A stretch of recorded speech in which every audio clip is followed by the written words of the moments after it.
Tillies, we have a big show ahead for all of you watching and listening at home. We've got some big results, some FIFA Pro investigations into ACL injuries, obviously the Tillies news about the game with Uzbekistan. Plus, we're going to go through who we think could potentially be our Olympic squad. We'll outline the rules when we get to that point. Obviously, looking ahead, and we are about to take 2 weeks off, so this is actually our last episode of 2023. Let's get stuck right in at the top, guys. We kick things off on the Central Coast with a pretty solid game between Melbourne and the Coasties. Really good, even lots of shots on target. Ends in a 1-1 draw. Did get delayed half an hour due to a power outage on the Central Coast, I think, due to the heat as well. So solid start for the game there. Oh my God, English today is going to be hard. Roller Batawea gets on the score sheet. Things look solid across. Good points for, I think, definitely the Coast. I think Melbourne probably were coming up thinking they were going to win this. What do you think, Cody? Start us off this week, my friend. Take it away. Yeah, look, in a way, yeah, it's probably a good result for the Mariners. In a way as well, though, they are 10th on the ladder now.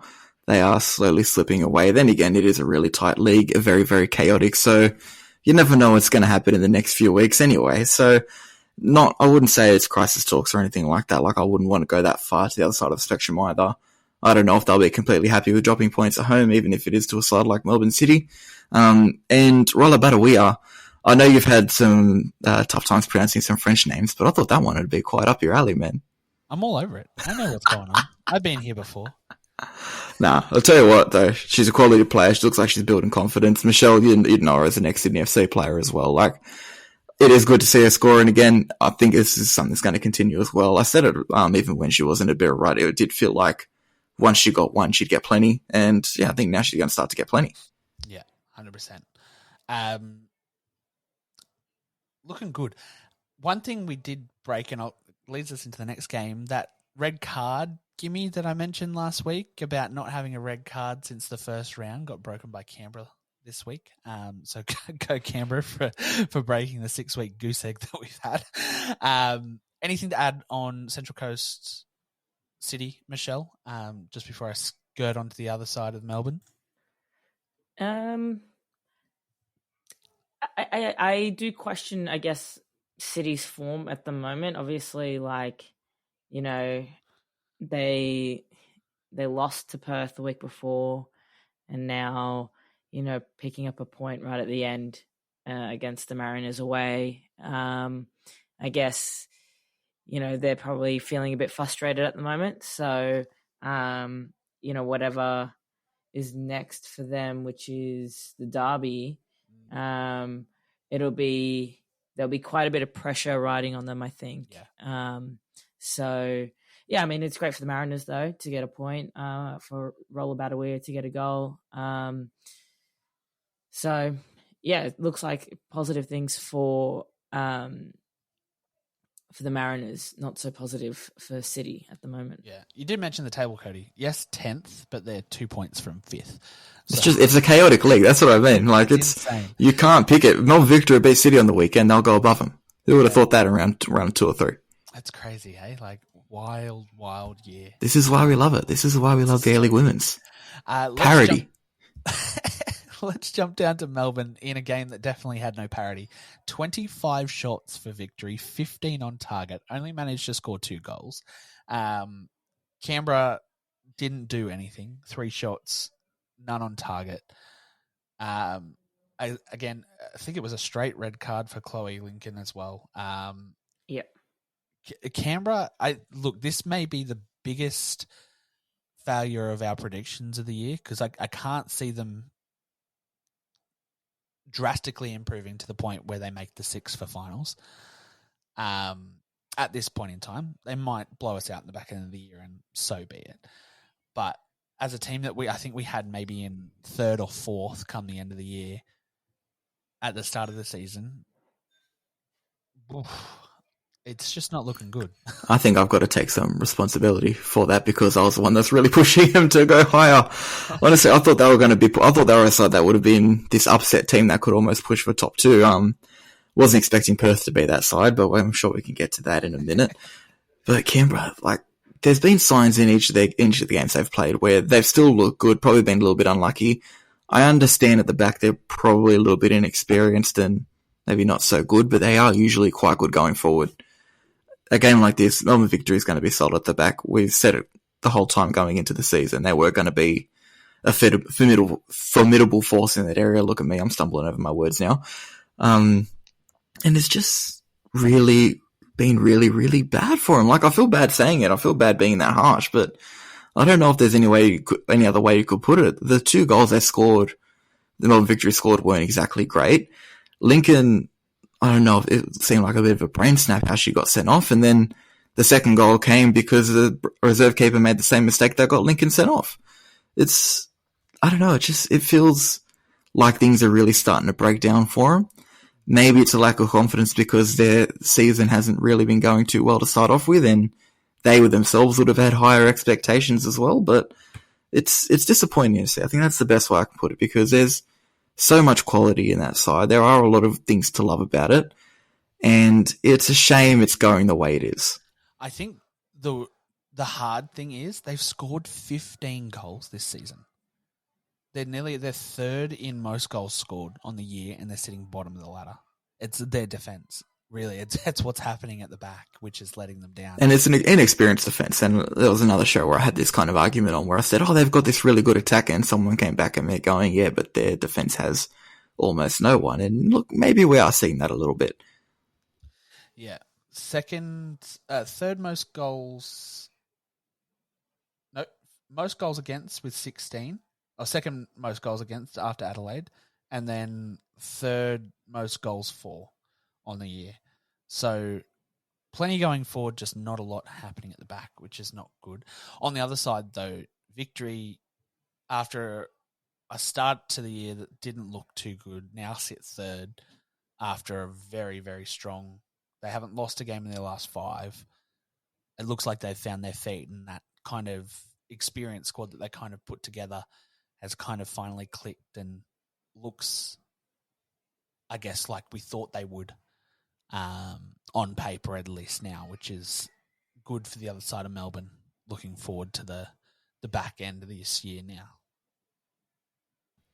Yeah, look, I said it that kind of at the start of the season. They were always going to be a formidable force, and I've kind of used that phrase already, but their backline, it's genuinely a sight to behold. And Tori Hansen, someone who maybe surprised me a little bit. I didn't know, I guess, why they brought her in when you had Emma Checker there, but she's knocked her off when you're talking about a former Matilda as well.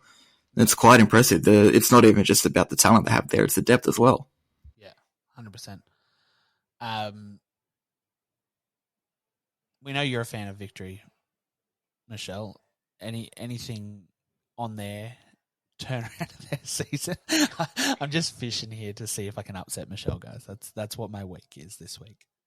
No, I was just going to say that for Canberra, it was, I guess, just really, really not a good performance. That first goal shouldn't have happened, really. That should have been saved. It was very amateur, I guess. And that maybe that's mean, maybe that's a bit harsh. But it was just like a routine save. Well, it should have been a routine save. That wasn't. And then also, I guess, Chloe Lincoln just not having a good game, not having a good day at all, and getting that red card was just, I guess, icing on the cake there for the game. But I guess it's also not to diminish what Melbourne Victory has done so far and how they played in the game. But also, we look at that midfield for Canberra, and they've lost Laura Hughes, who was a huge part of their midfield, and Cody, you mentioned a lot about like the defense, but like there's so much more that they've lost. That it's not just defensively. Like it's not just like one part of their game. Like it's basically a new team, starting from scratch. Well, not necessarily, and then also one of their strikers is out, so Maria Jose Rojas, she's out, and I guess young goalkeepers is not going to win you the league. Yeah, look, Maria Hurst is the big reason why I thought Canberra was going to go on a big run this season. So you take that out, does give it almost an entirely different outlook. I'll be honest, I wouldn't say I didn't rate her because I knew she was kind of a solid player. I didn't realise how important she was to that Canberra side, obviously now, and seeing her play with Melbourne City as well and what she's doing there, what she adds to a game as well. She reminds me a bit of Sergio Busquets, someone that really doesn't stand out, but if you watch her, you'll see everything that's kind of going on. I guess that's probably the best kind of praise that I can give her. And look, Chloe Lincoln as well. Young, but you got to admit as well, the last couple of seasons she's been fantastic almost. So I guess, look, it does come up to, at the end of the day, she is a bit inexperienced. She is going to make mistakes, but it does seem to be a bit of a recurring thing with her this season. I can't say it's been overly great for her. That was actually something I was going to point out. I think she's I won't say let her standard slip, but she's definitely in a bit of a rut. So I don't know if Canberra, maybe it takes next week. Obviously, they're going to have to replace her. Maybe see how someone else does, give someone else the gloves. But it'll be interesting to see how they move forward in that regard. Well, they won't have a choice, will they? Yeah, no, that's what I mean. I think on the bright side for Canberra too, it almost got worse. Obviously, we had the discussion about Milivojevic's injury last week, which turned out not to be as bad as it looked. Scans came up all clear and she was in the lineup, so it almost got worse on the injury front as well in that midfield for them. So little light at the end of the tunnel. Not a huge one, but it's there. Take what you can get at this point. No, right? On the other side of the ball, Adelaide United coming away with the win over a team that Cody has been looking for a reason not to talk about, so we don't really have to talk about them this week, Cody. Emily Condon and Anaka Sasaki coming away with the goals as Adelaide hold down the fort at home, which is something we haven't said a lot about them this year. So good putting the balls in the net, good to take points away from a team that has been slowly gaining and cementing their role in the league, I think, and kind of almost keeps Adelaide in touch with the bottom of that kind of run from 5 to 10 now, to a point where it's not out of reach, but it's still going to be a bit of a journey. Good to see Condon on the score sheet and Adelaide with 3 points. How are we feeling about your favourite but not home club, Cody? It's almost embarrassing saying it like that, actually. It's kind of sad. No, you look at this Adelaide side. You look at the way the league's set up, actually, with how, like I said before, chaotic it is. Adelaide now have a front duo of Emily Condon and Chelsea Dorber. Hopefully we're seeing it starting more often, both of them together, because you have that duo on the field. It is quite a sight, and it is quite an intimidating factor for other sides. That was a big part of the reason why they were able to get in the finals a couple of years ago. If they're both back fit, at their best, in form, it is a bit to ask for, yes, but I guess, look, 6 may be a bit too far, a touch too far, but I wouldn't discount this side from going on a really incredible run and, causing a few other upsets as the season goes on as well. I don't think this is a side, especially the way the club's set up behind the scenes, they do look like they're trying to put a lot more focus into their women's program than what they maybe have compared to maybe 5 years ago or something like that.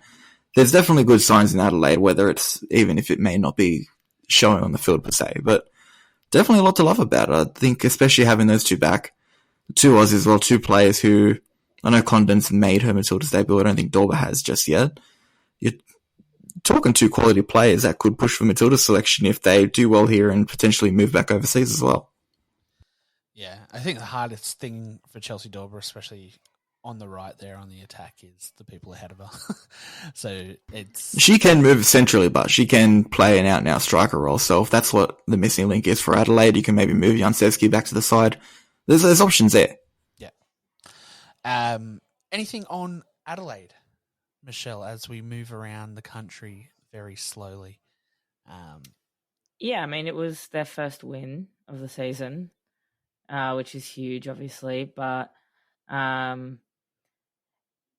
I guess they got it right in this game, and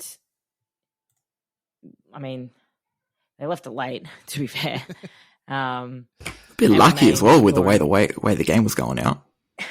Yeah, look, I mean, it was pretty even, the game. It didn't really seem that Wellington was that far ahead of Adelaide, in terms of the way that they were playing. But I think, yeah, like Adelaide obviously needed a win, and it was at home, and they showed up. They showed up and they got it right. And one of the big things that was lacking for them was goals. They could get into good positions. Like we look back at that Sydney FC game that they played, they were there. They had the positioning. They were getting there, but they just couldn't get the goals. They got one goal in that game, and it's.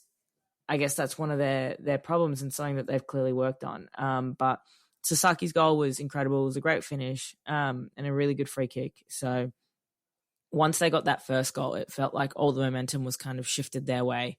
So they were able to kind of, push back. But there were I don't know, you start to watch these games sometimes and you're just wondering are you going to call this foul or you're not going to call this foul? Are you going to, call this, especially when these games are at the same time and you watch both and you're like, okay, that was a red card and that was a penalty, but is this a red card? Is this a penalty? And there were a lot of moments like that in this game that was on at the same time as the Melbourne victory game. And yeah, I just thought it was interesting. But obviously, it's an interpretation of the law of the games. But there was a moment before the Adelaide's first goal, where one of their players went down. I think Chelsea Dorber went down, tackled by the goalkeeper, and then play just went on, and they were able. They played advantage and they scored from it. But I don't know. Maybe we need a referee to come on here and talk us through these things. But yeah, I think overall Adelaide got the win, and that's important for them, and unlucky to Wellington. Yeah, I think it also stems from the fact, the conversation we had last week about no VAR and WSL. Similar thing here. There's no extra set of eyes kind of watching things to feed info to influence decisions either. So maybe there's a bigger discussion to be had around that type of stuff as well. Look, in all honesty, I can't stand VAR, so I'll probably... you don't get perfect refereeing with it. You don't get perfect refereeing without it. I don't know if 100% if that's the solution. I know when it comes to major leagues in the world, it does look a bit shit if you don't have it, but by the same token, also kind of like that. It's just referee's call. You move on. It is kind of is what it is. And Absolutely. that's just me hating VAR as well. I can't stand it. It doesn't feel like football by that point. You got to give and take a little bit, I guess. But if there's one thing I want to talk about Adelaide as well, just quickly, I can't remember who posted on Twitter or X, whatever you want to call it. If someone listening that did actually post it, forgive me for not shouting you out.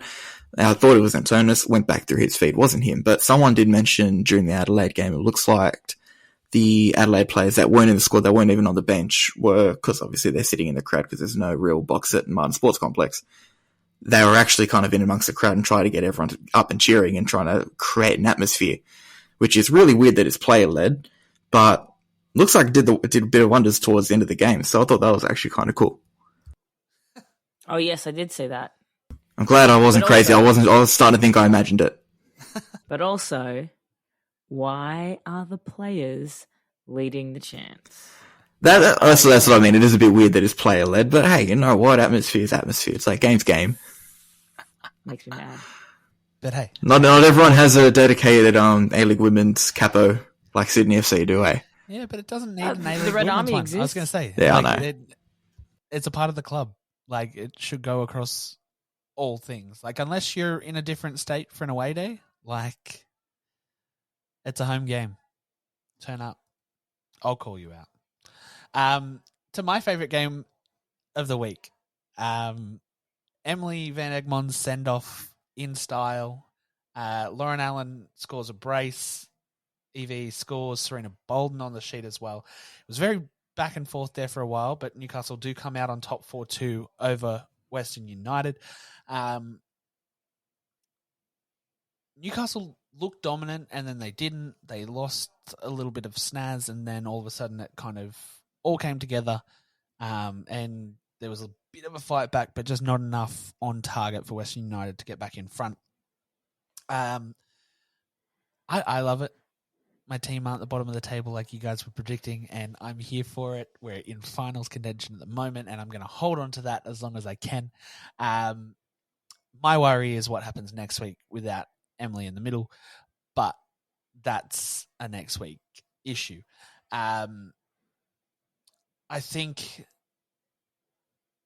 if you look at the first half, I think Western United are a little unlucky not to get a point out of it. If you look at the second half, different story. Michelle, did you get a chance to watch this at all while you were prepping for your 10 p.m. kickoff in Perth? Sunday. I don't think I was at home. I think I was doing something. It's my one day off. That's right. You should add Newcastle to your list next time they play on a Sunday. They're very eventful, No, I promise. Cody, absolutely not. anything here for Newcastle or Western United? Look, I'd probably echo your concerns about Newcastle moving forward, really. They've managed to build this real super team for 4 rounds. They've gotten some points out of it, which is fantastic, but it's a question of how you move on now, and I wouldn't say it's because Van Egmont's leaving, because if it was just that, I guess with Serena Bolden coming in as well, you've got another quality player that can kind of set that tone that was implemented there even after a player like Van Egmont leaves. But if Gary goes as well, I think that's probably where the issue goes. Not necessarily that he's this super coach that's going to lead Newcastle to success, but that much change in one hit, it's that lack of consistency. That's what can kill a side, and the consistency is what this Newcastle side needs. You take a coach out of that, whether they're great, whether they're average, whether they're half decent, you're talking about a coach that, whether you love him or you hate him, he has been embedded in that club for a long time and does know it inside out. Losing a figure like that is bound to have an impact. So I do fear the moment that he goes, things can really start turning around in a negative way for Newcastle. I think that's something that we've probably got to keep an eye on. Yeah. And that's why I'm holding on to all hope while we can. That's why you should celebrate the times you have now, because you don't know how long it's going to last. I'm here for it. To the last game of the second last game of the round. I don't have Sydney up here. I'm sorry, Michelle. Sorry, we're just ignoring it. Brisbane host Western Sydney in a 1-1 draw. A lot of draws this week. I think we had three draws and 3 wins out of the 6 games. So 3 losses too.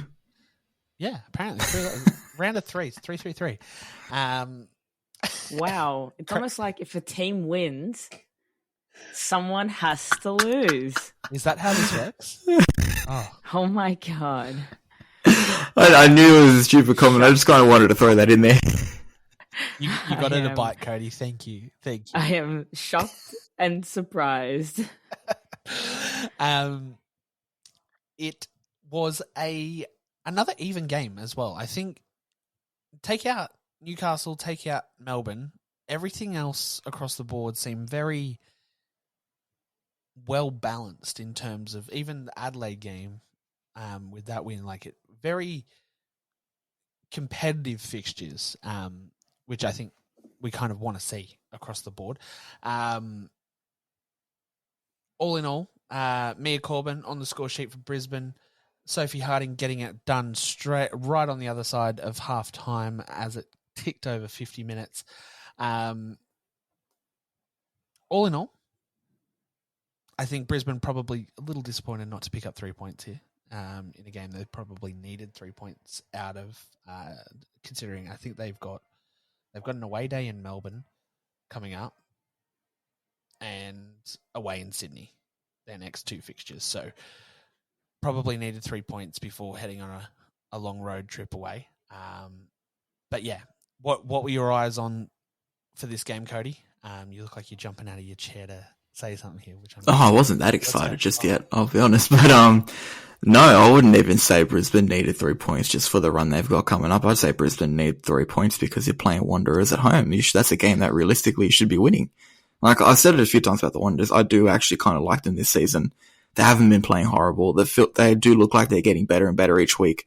I think this week's kind of the first game where I feel like they've regressed in a way, or maybe regressed drastically compared to what was the week before.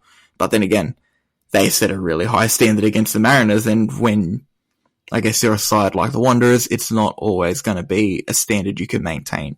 But Sophie Harding, I think she deserves a bit of a conversation because she's been absolutely brilliant this season. And suddenly, you've got, I think she's scored 4 games in a row now. I don't know what you guys are thinking, but I'd almost be putting her as a Golden Boot candidate.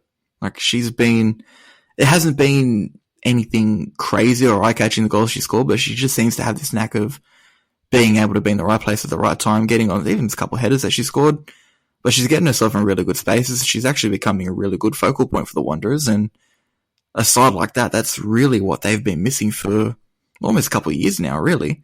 Like even when Bolden was there, it didn't feel like they had a focal point. It just felt like they had a workhorse up front that could still have an impact on a game, but maybe it was going to lack a bit of consistency. Yeah. But now you've got someone that you're almost maybe not guaranteed to score a game just yet. I won't go that far just yet, but you're talking about someone that you can rely on to at least get in good position, create chances for you, and potentially finish them off too. I think that's the main thing too, is your job up front isn't to be eye-catchy or scoring worldies every week. Your job's to put the ball in the back of the net. And if you're doing she's the equal top goal scorer, I believe, this season, unless we're missing Vesna Milivojevic, because I can't see her name anywhere on this list. Vesna Milivojevic is 8, McNamara 6, Hardy 6, Farrow 4. For some reason, the list I have in front of me has just forgotten that Vesna Milivojevic is an A-League player, so I do apologise. Doesn't that say something about Canberra? You've got the top scorer of the league at the moment, and you're sitting in last. Man, we said they're one of the best attacking teams. It just says a bit about their backline. Insane. Michelle, we're almost there. Anything on Wanderers Brisbane before we jump to your Sky Blues?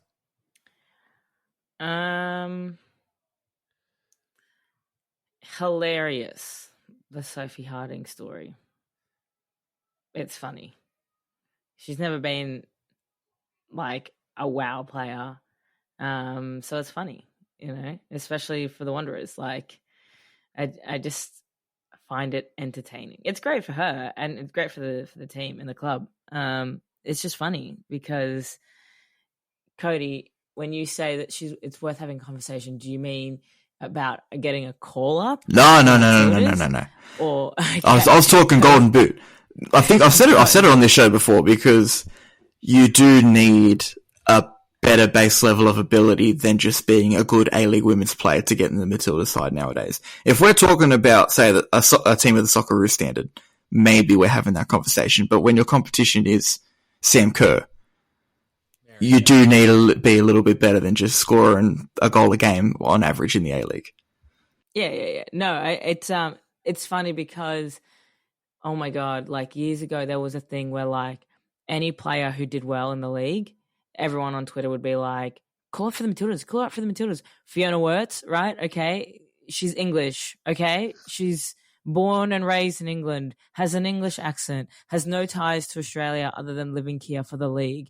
And people were saying, oh, call her up for the Matildas. She cannot play for the Matildas. She doesn't even have permanent residency. Like, look, in all honesty, when it comes to her, that season that she had in 2021, 2022, if she was Australian, I probably would have her in the conversation. She was brilliant. That's different.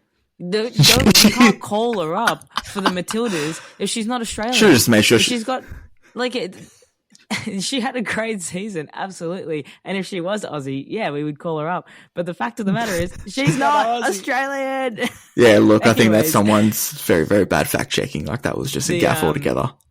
Sorry, words. The Sophie Harding story, though, yeah, like it's interesting, and I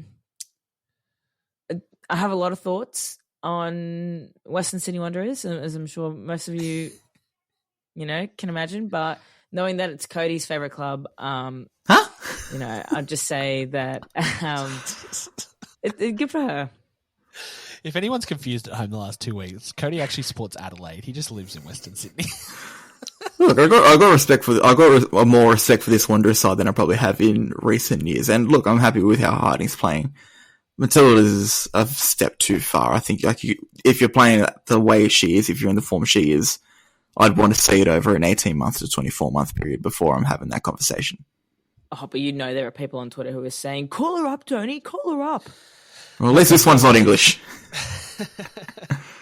At least she's not English. All right, let's fly to the other side of the country, Michelle. And I want to come to you with a hot question.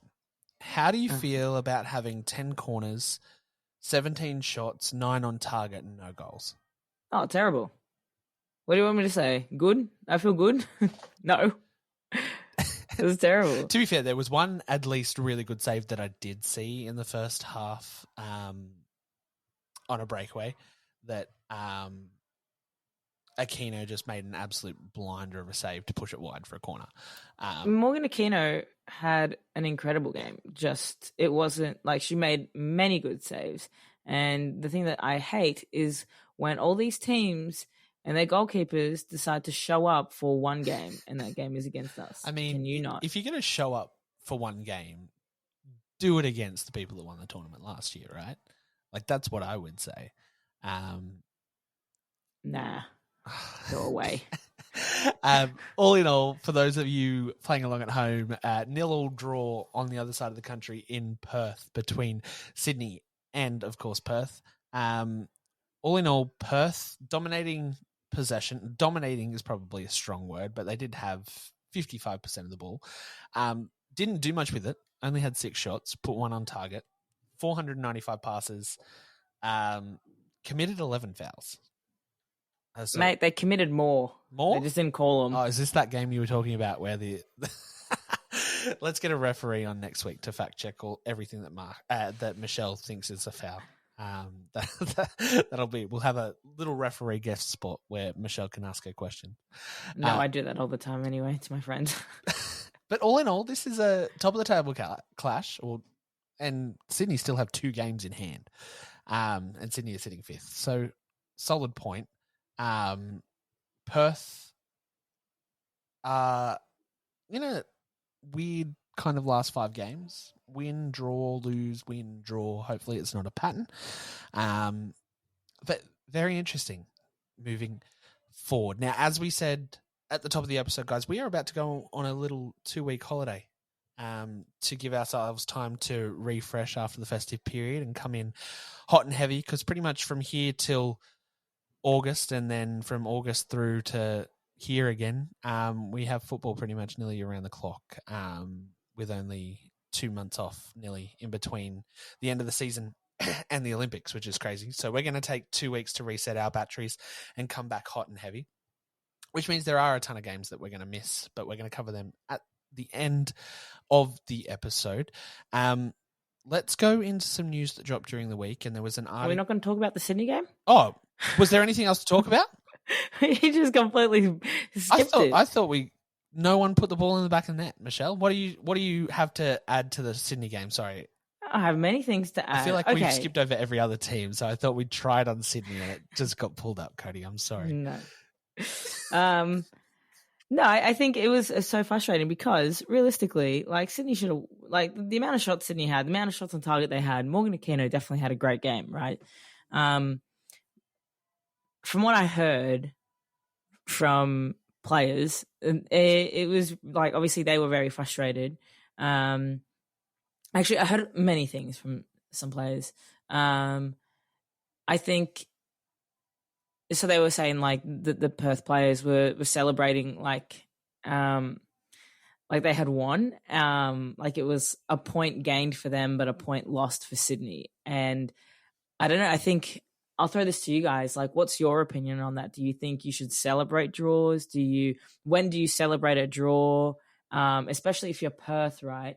And you are, where are they? They're at the top, right? So do you realistically, do you celebrate that? Because if you're at the top, you'd be wanting to win that because you're like, I want to keep the win streak and all of that going.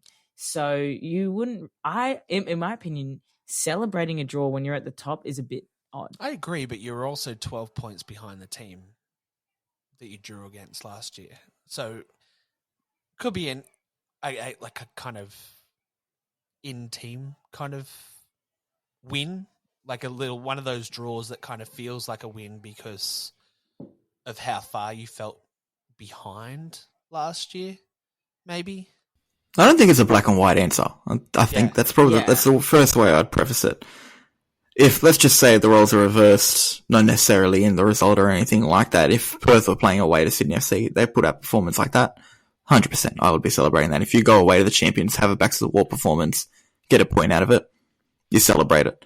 The way the game panned out, the fact that they did have to work so hard just to get a draw, to a certain extent, yeah, you probably are happy with it. I don't know if you're full-on celebrating it. I wasn't at the game. I don't talk to the players, so I don't really know to what extent they were celebrating. I won't go into that much detail. I don't know either. But I think, look, I'd certainly, if I'm Perth, I'm probably still happy with that result considering they were on the back foot. They were struggling to get that point. It's probably just a sense of relief after the game as well, to a certain extent. But like if you're talking team songs in the change room after the game and drench the coach in Gatorade or whatever it is, that kind of celebration, then yeah, that might be a bit over the top. But like I said, I don't know what was going on at the end of that match. I only see what the cameras show us. But yeah, you'd be happy though. Like, I think, yeah, definitely be happy. I think there's no reason to not be happy. Like, you still come away with a point. I just wonder, like, in a general sense, not necessarily these two teams, you know, do you celebrate a draw? Would you celebrate? Because personally, I was upset. Like, I was annoyed because obviously we had the more chances. Sydney had the more chances. They probably should have won that game, realistically. And if you're a club like Sydney FC, even if you are on the back foot and still come away with a draw, your standards are that high, that's not acceptable. You should be dominating games and winning. Yeah, and I think that's an interesting thing in this game in particular, right? That point almost feels like a loss for Sydney with how attackingly dominant they were. Like, they had that many chances that a point out of that is like almost not good enough. So for Perth then probably on the flip side to feel like a point is almost a win, it's almost like a kind of split emotional reaction to both taking a point away from that. Very interesting. I think it's one of those things that emotionally this game can present, that the same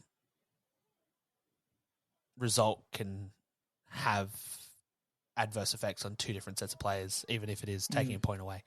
But yeah, very interesting. See, I'm glad we came back to that, Michelle. That was me you're welcome. riling you up for that. That was a good conversation. Hello. We won't skip Sydney again, just in case. Or maybe I keep skipping Sydney and see if we come up with some more dimes. Let's jump on to an article that was released during the week. Attacking Third and We Need to Talk released that some new research by FIFA Pro indicates the increased demand and significant knee injuries do have a correlating effect on each other, which we're not kind of saying it wouldn't. Knee, thigh, hamstring, and ACLs are all listed in this research. It also states the research itself. I'm just reading the Attacking Third dot points that were released on Instagram. If you guys haven't seen it, check it out.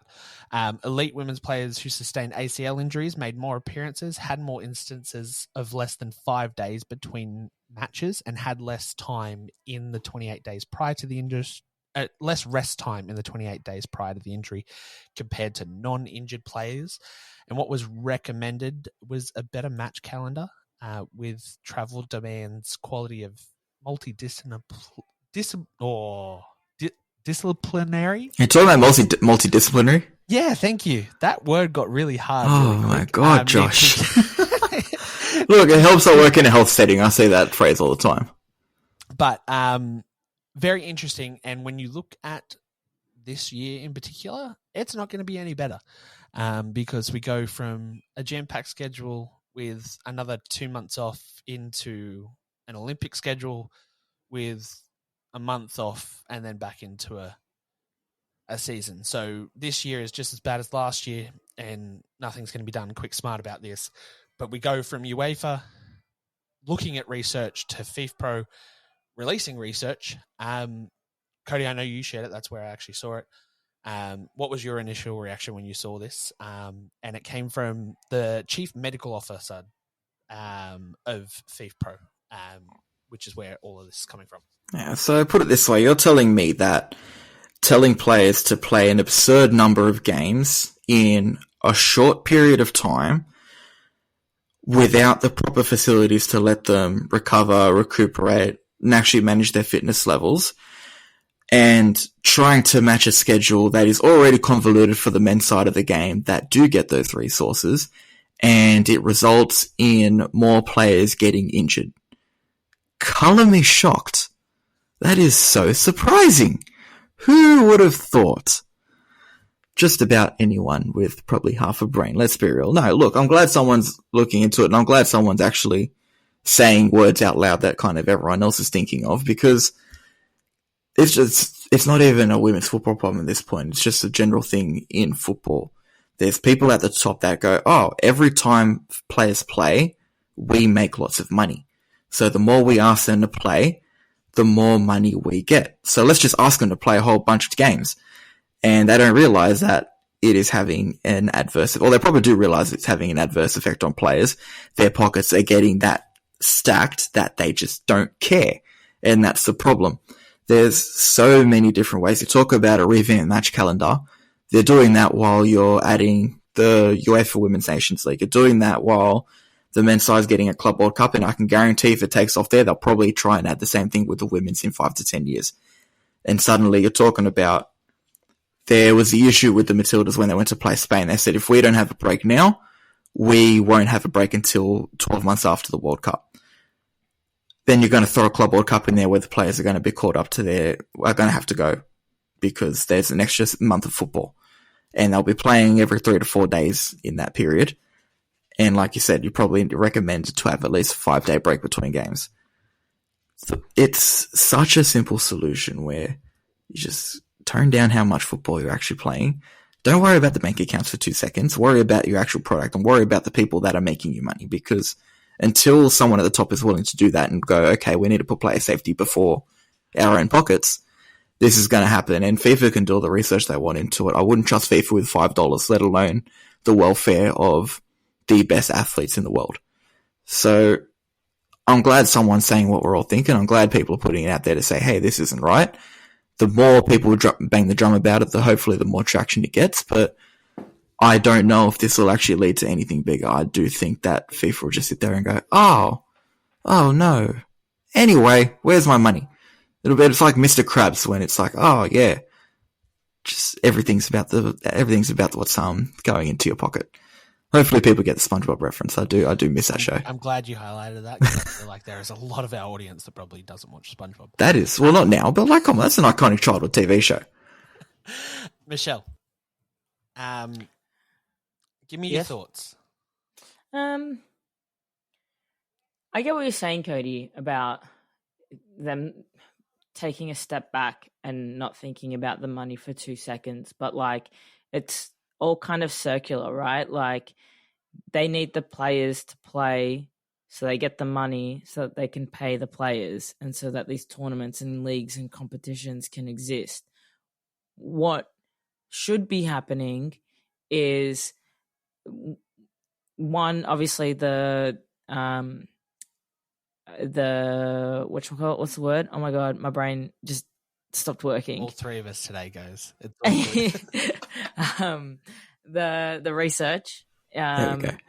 and then also into the investment of these leagues. So we've got more players coming through, and then expanding the squads. So more player rotation.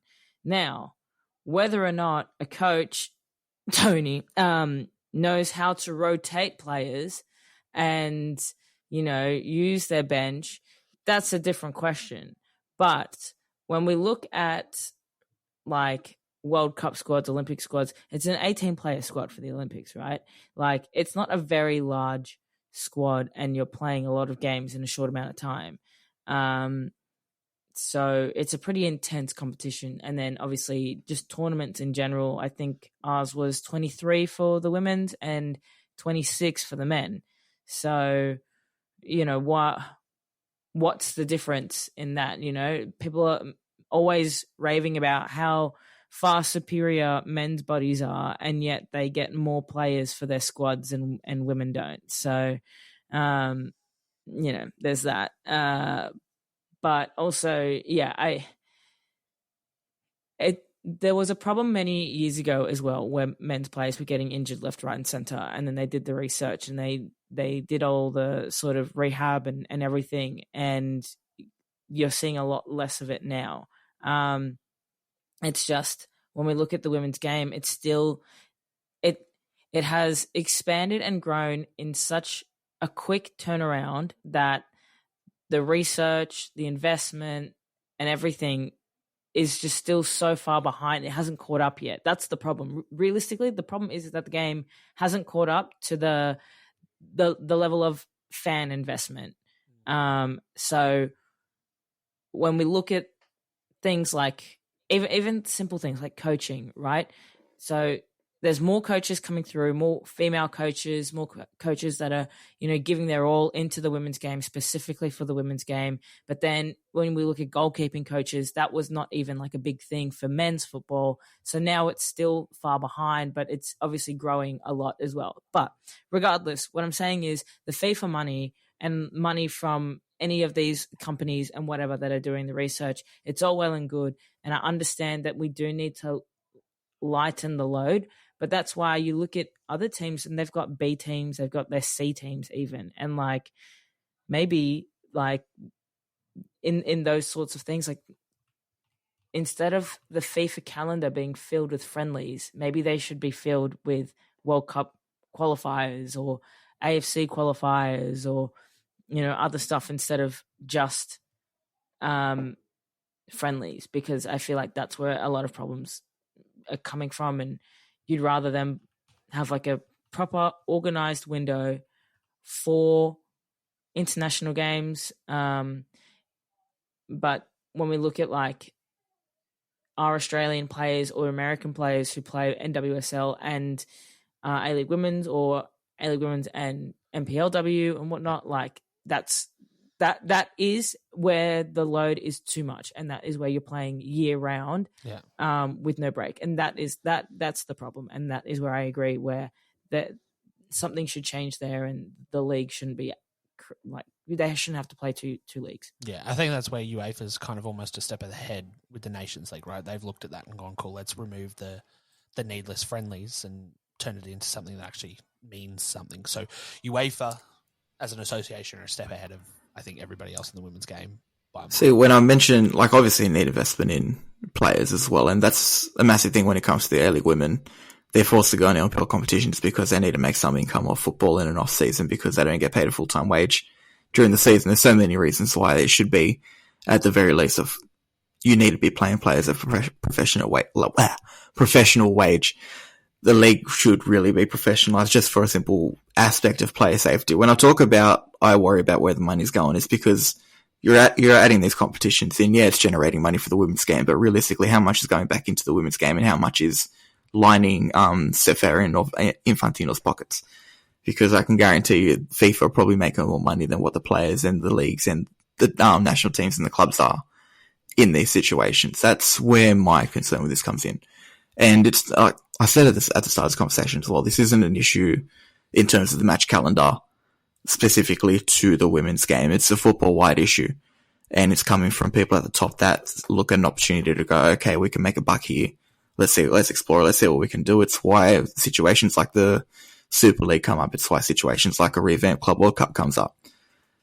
And when you're already talking about a stacked match calendar for the men's where they do have those resources, where they do have their squad sizes, and then 5-10 years later, you're going to implement it to the women's when they haven't had the time to have that growth to build up a play squad, to build up medical resources, to build up coaching resources. It's going to create a much larger issue and a much exasperated issue when when you talk about research as well, we don't actually fully understand how or why, I guess, if there's any physiological reasons why ACLs are more common in women footballers. I don't know if that's an actual thing. Like I try to make a point of, I'm not a doctor, but there's so many factors to this that I could go on all day about. I won't, because I want to hold myself back a little bit, but I think this issue does run a bit deeper than what's going to come out of any of these reports as well. 100%. All right. Big news this week in Tilly's land, and to the disappointment of the three of us, the Matildas game against Uzbekistan is going to be in Melbourne at Marvel Stadium. The turnout on tickets has been insane. 25,000 sold on that first day. Women's football is bigger than men's football in Australia. I'll say it. No. I'll counter that point. Women's international football is bigger than men's football. I'll edit my statement, Michelle, just for you. Not in a rectangular stadium. But it's going to be a bopping venue. I don't think any of us are going, but we'll find a way to cover it for you guys. But make sure, I think general sales on now. If not, there's some form of pre-sale that's available. So make sure you check it out. I believe it's sold out. There you go. It's sold out. The whole game? I think so. Yeah. It was, Fuck. Yeah. Holy shit. If you can get a ticket, go get a ticket. But good luck. Another little bit of tiny news before we get into our Olympic 18s, and we're trying to keep this moving as quick as possible so we're not here all night. Big news out of Spain. Jonathan Heraldo's leaving Barcelona at the end of the year. Not that it's going to potentially affect any Aussies, but with Emma Hayes leaving Chelsea, there is a chance that Chelsea might put their hand up for Heraldo's, which wouldn't that be a move? But there is a massive links with him and the NWSL. So for anyone that hasn't seen that side of the news, Jonathan Heraldo's is the coach of Barcelona women, who has been probably one of the coaches of the year for the last couple of years, leading the charge in women's club football, now departing, which is huge for Barcelona, huge for whoever snaps him up.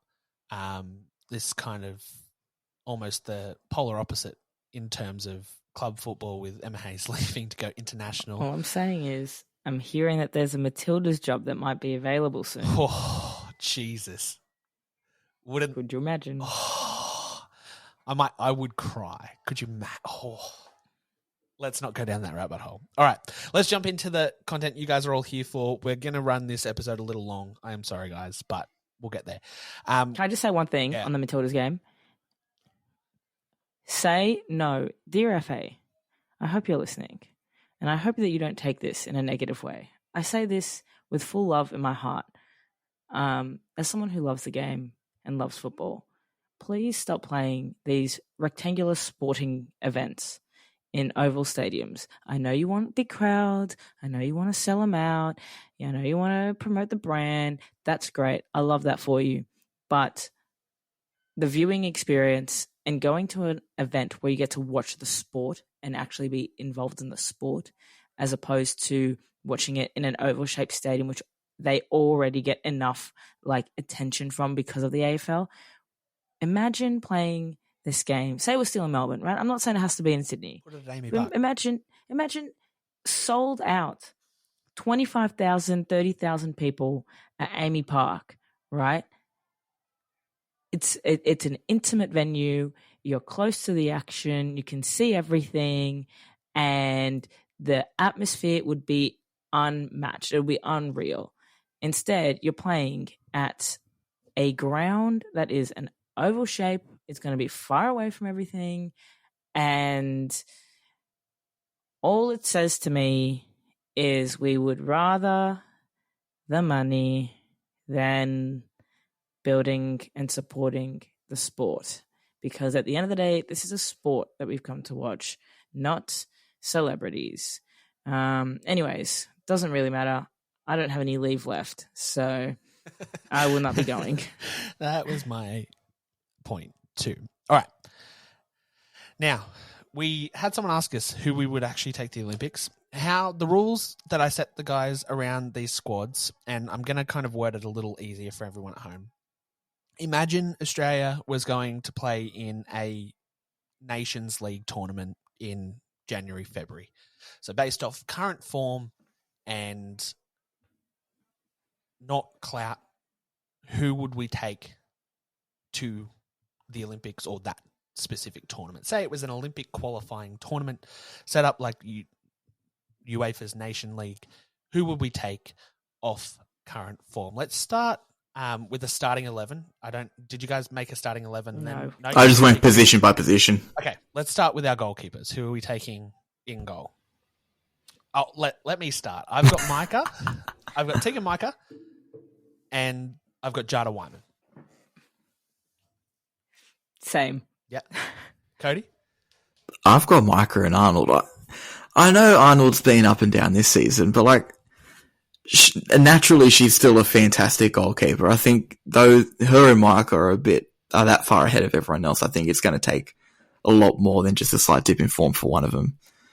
I would say he's in better form. Starting's a different story. I think both of them are neck and neck. It'll come down to who's playing better in the lead up to the tournament. But like Arnold's a really, really good goalkeeper as well. But is she? I would say I think she is. I think she's also injured. She's injured now, but I'm thinking. I didn't realize we were talking about for January, February. I'm thinking Olympic squad if they're going in with the form they are now. Yeah. That's how I did pose it to you. So. That's why Jada would go in ahead of. Yeah, That's exactly why I think Jada's on a better run of form, minus the injury. Jada's on a better run of form than Mackenzie is to sit on the bench. It's right, Cody. You can be wrong. You'd be like you're still talking about a number one at the World Cup. You're still talking about an experienced goalkeeper. You're talking about someone who had a really good World Cup tournament and who has not been able to do the same thing at club level at West Ham. Yeah, but when she's turning up for the Matildas as well. Okay, yeah, but that's this is the turning up for in. one. Yeah, like this is how the squad's been selected. Like they turn up for the Matildas, they don't turn up for the club, but they're yeah. But don't you want the players that turn up for the Matildas? I also want them to turn up for their club. They True. shouldn't be turning up for the Matildas if they're not turning up for club. Yeah. Okay. Okay. That's how you get selected. Let's go to right back. Who have we got? I think Ellie. I think Ellie. Ellie's done nothing wrong to lose that position, and I don't. Look, I've put my fullbacks all under one thing. It's only a squad of 18, to be fair. So I've only got all my defenders in one. Yeah. All right. So let's go. Look, I've got my fullbacks if I want to go through those. Like, how many defenders did you select? 6. I've got 5. You know what? Look, I'm not going to argue that sorry, point. I've got 6. I've got 6 too. I do like to. I've got 5. Yeah. With knowing that I can get some of my midfielders to play as a defender. That's a fair point. Yeah. Anyway, do you want me to go through all of them, or do you want me to just go through like Start at the top, Cody. All right, I'll go through my centre backs first. I got Alana Kennedy. I think that's an obvious pick. Claire Hunt as well, probably an obvious pick. Yeah. I've got Avi Lewick in there. I think that third centre back spot would be between. I know you two are going to hate it. That third centre back spot's probably between her and Polkinghorne. I take her over Polkinghorne. For the fullbacks, Steph Catley, Ellie Carpenter, Charlie Grant. That part's pretty obvious. I think I don't know if there's many fullbacks that'll push into that space. So they're my 3 fullbacks.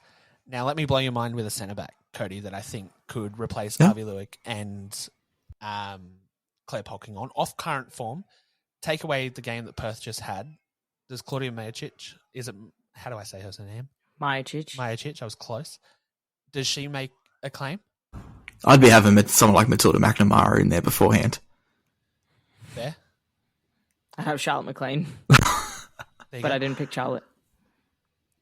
But hey, Cody, Charlotte McLean was the best defender all season last year. She was actually the number 1 defender. Yeah, no, I think she's a great defender. But like I said before, when it comes to someone like Sophie Harding, you need to be just better than like a good A-League player to be in this Matilda side as well. Okay, but what about Courtney Vine? Yeah, that's more than just a good A-League player. Egmond? That's more than just a good A-League player. You're talking that base level. Playing the league, but you sound like a Euro snob, Cody.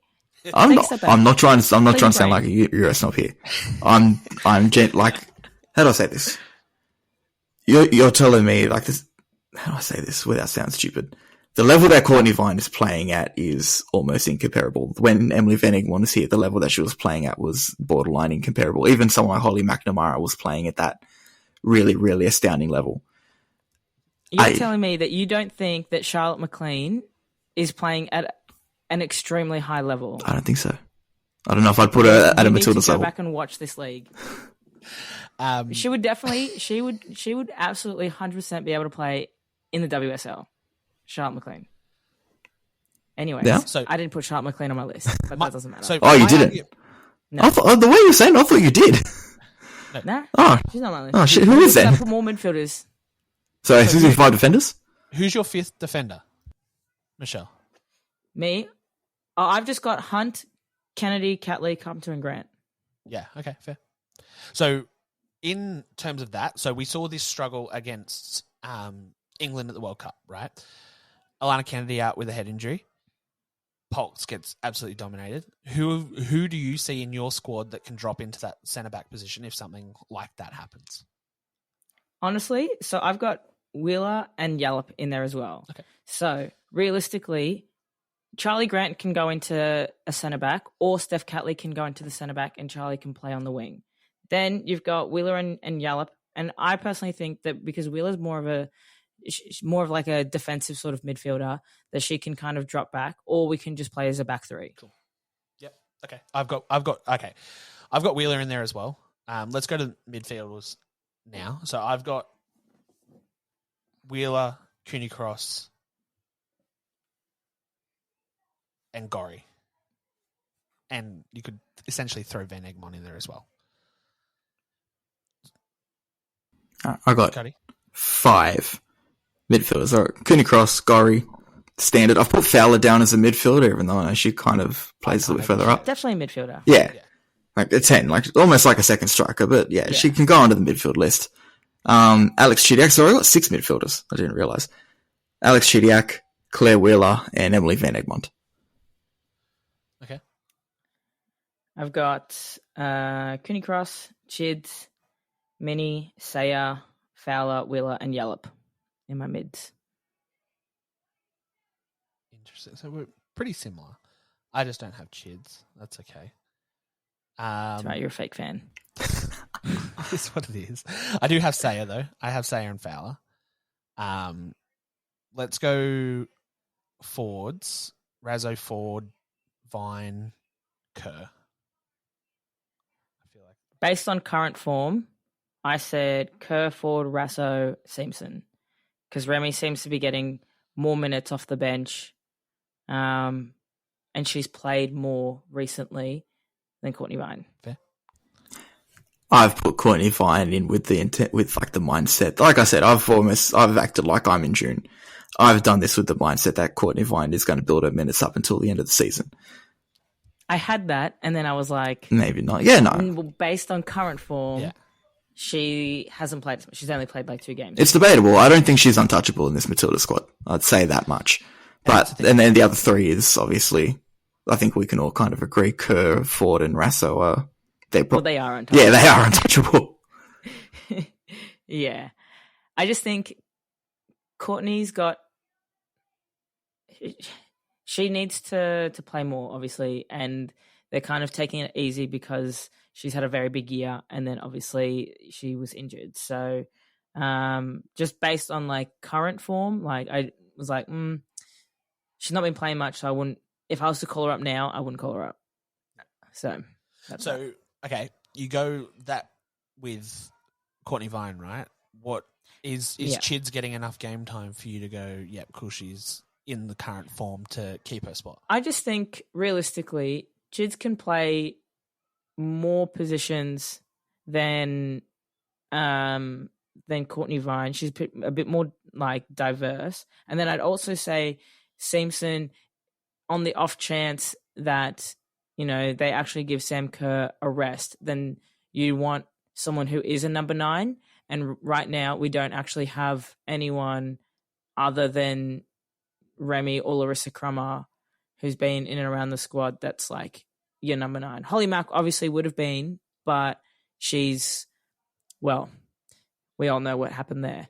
So I I wouldn't say that Courtney is a striker. She plays more on the wing, which is why I wouldn't have put her in the squad just for that reason. And I think the midfielders that I have, in my opinion, again, they can play more positions and they can play in a bit more of a variety. And when you're looking at an 18-player squad, you need to be thinking who can play in more than one position in case of an injury, in case of, fatigue or whatever.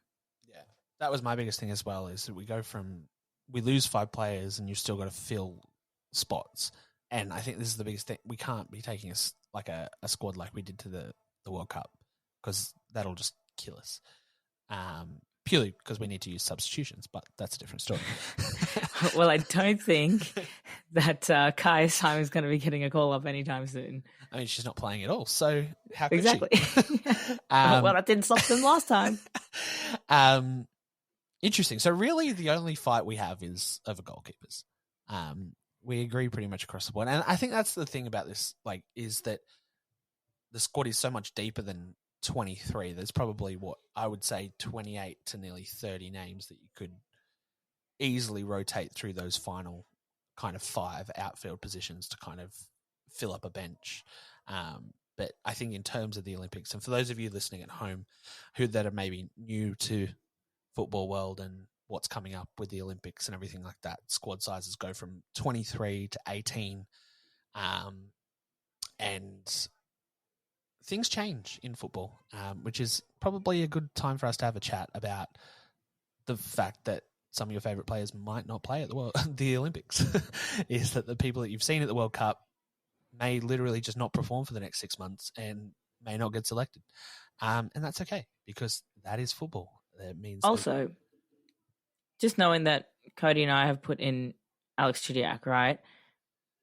I think we both know she won't be selected for the Olympics. I think realistically, she wasn't called up for the Canada friendlies. And while a lot of us see her worth, see her talent, and see how good she is, she's currently unsigned. She's got no club at the moment. Part of me also just worries about her as a human being and whether or not she's actually enjoying football and wanting to play. And I think, maybe getting called up isn't something that she would want to do as well. I don't know. I don't know, you guys. I don't know if you had seen her at during the World Cup, but I had seen her post match, and she didn't seem to be enjoying the World Cup for what it was, and that's no disrespect to her at all. I think that there were so many things going on behind the scenes that we're not privy to, but yeah, I know that I don't think that she would be, in my opinion, I don't think that she would be called up, and I don't necessarily think that that's a bad thing for her either. I would love to see her called up to the Olympics, but I don't know if that's going to I don't think that's going to happen, I should say. Yeah. Interesting. Yeah, for those of you listening at home, I'll get their squads off the guys and we'll post a photo of who we would take on social so you guys can see what our squads would look like. Let's go to what's going to come up over the next 2 weeks, because we're not here. As we said at the top of the show, guys, we are taking a break to reset and recharge over the festive season, because, we are humans too. We're not computers. It's crazy. I'm pretty sure Cody. I don't know. Cody looks like a robot to me. Oh, yeah. That's why he's always late. Oh, God. He's got to plug himself in. Oh, today was not it. I'll say that much. All right. So, over the next 2 weeks, I think WSL is out over the next 2 weeks. Is that correct? Or is it just one? They don't go back till January. Yeah. 21st of January. Yeah. Oh, we got time. All right. So, it's pretty much just A-League that we have to worry about. So 2 weeks, roughly 2 weeks of games. We don't know when we're really going to be back. It's probably going to be the first week of Jan, but we'll keep you updated. So Western United go away to Perth. Sydney hosts Brisbane. The Jets go across the ditch to Wellington, Melbourne derby, which is going to be a big one. That actually could be a banger of a game. That would be an absolute vibe. Canberra, God bless their souls, host Central Coast. Western Sydney. Why did I say Western Sydney? I've never called them Western Sydney. Host Adelaide, and that rounds out match day 9.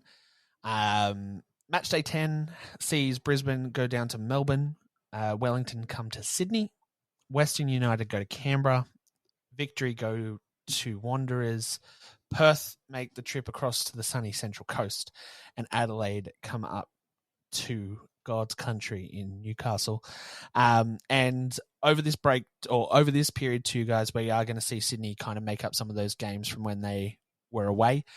So they do have a game midweek against Canberra in the first week on Wednesday the 3rd. So keep an eye on that.